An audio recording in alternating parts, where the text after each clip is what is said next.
thanse obasanga obalabako abatulaba abatuuliriza abalikinga omukutu gwaffe ogwa Press Times mwebalire ddala nnyo tuwagira musubscribinge mugende maaso ate n'omukutu mugutunde kuba kuliko ebyafaayo kuliko ebyobufuzi kuliko buli kimu kyoyagala okumanya ebitambula n'ensi social life yenna omusanga awo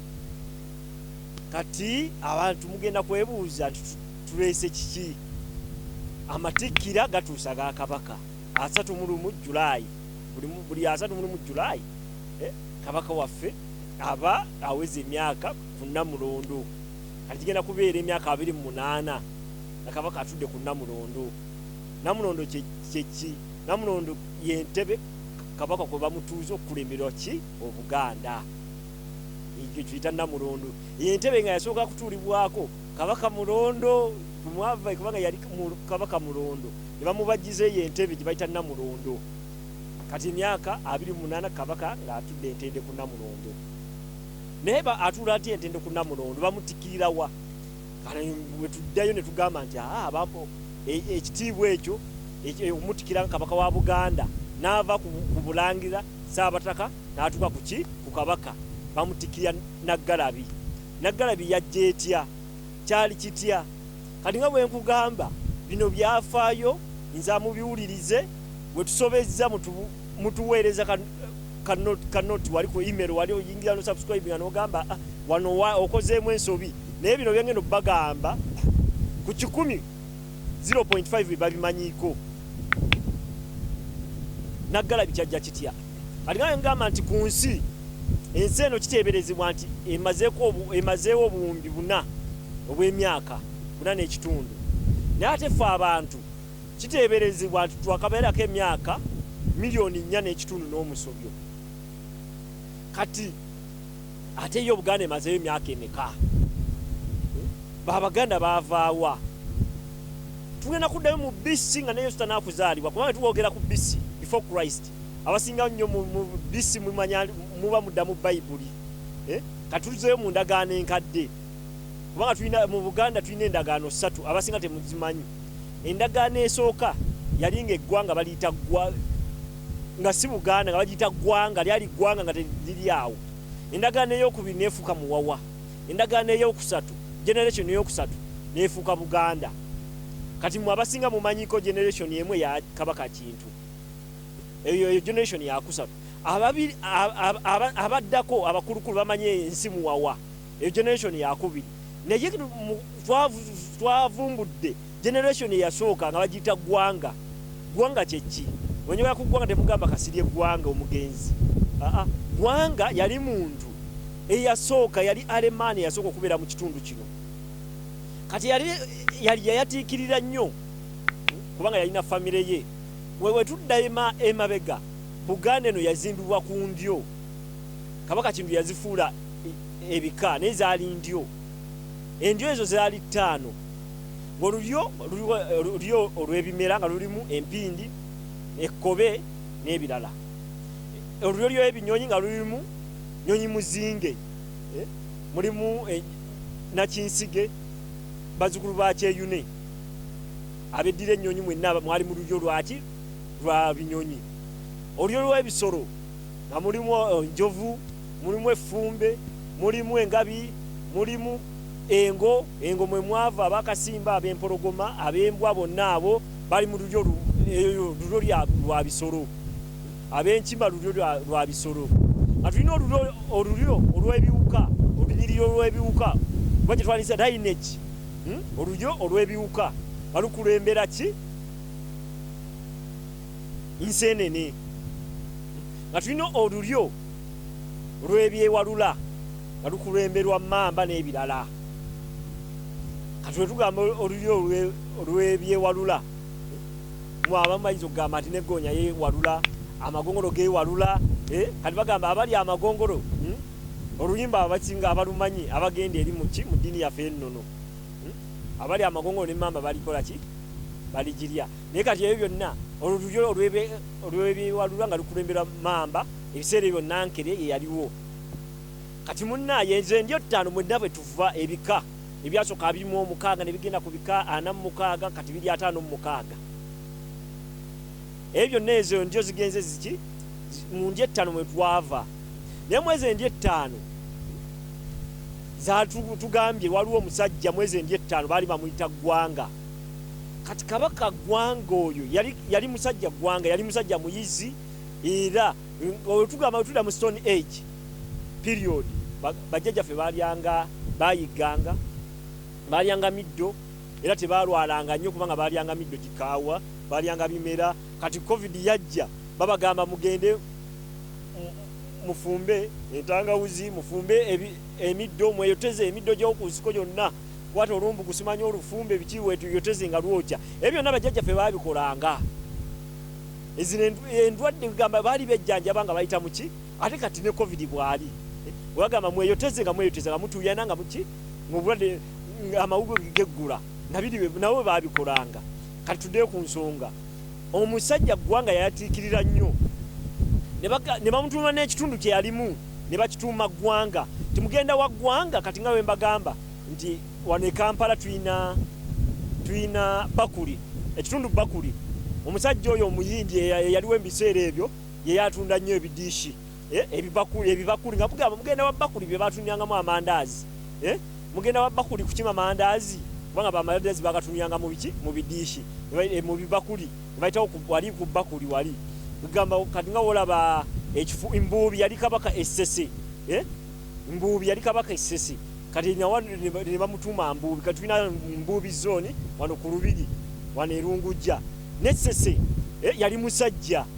sese yali ne musajja ng'akulembera kitundu ne bakituuma sese ejo emyaka gyenyogerako nga n'ensimu wawa tenakubaawo kati mbabuli abantu bedda nnyo babatumanga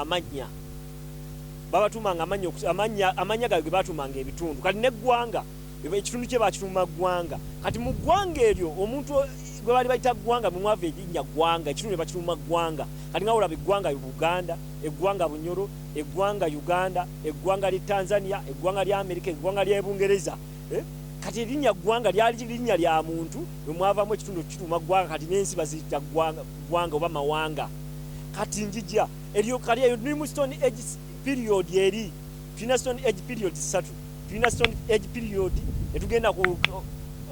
Alemani nga atali sokola omuliro gye tuta middle stage eyo omuliro etulina ne iron stage eyo kuyiya ebyuma amafumu okugajja mu mayinja okakola ki ogateeka mu byuma kati ezo period ze 3 naffe Buganda eyise mu stages 3 generations 3 generation yeggwanga abantu abakulemberanga ebitundu babita eggwanga kati nga mbagamye omusajja Gwanga kati nga gambye nti eggwanga ly'essese yali musajja muntu ne bamutuma Sese kati nga mbagamye embubi kati nga mbagambye ekitundu wali zone wali gye bayita wali ewa Bakuli ogenda wa Bakuli nti kati nayo gyava kuki bwavaawo kaoba ogenda Kabojja ebinyonyi byabojjeranga waki abantu bali basse ku memo gwa Kabaka Muteesa mu 1860 abantu babajja togenda eri mu kukibojjera nti nginze wa Kabojja pegama ebitundu babitumanga amanyi okusinzira ku bantu abalimu n'ebikolwa kati tuvudde mu nsi gye bayitanga eggwanga oba abantu bebayitanga batumanga ebitundu kati tugenze mu nsi muwawa ensi muwawa yatandikira mu bbanga ki wetuba tugenze mu kubalirira ensi muwawa yatandikira ku mulembe gwa Kabaka Katonda ensi muwawa yatandikira eri mu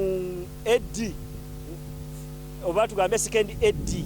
kubanga waliwo bakabaka abasooka nga mugundi Kabaka Tonda tangana bakutuuka bajjaja batonda baaliwo beba basookawo Tonda yagenda okujja mu bina eddi 400 eddi ng'ensi muwawa weeri era bakabaka abo baaliwo naye kati Kabaka Tonda we yajja ye yali abeera Mawokota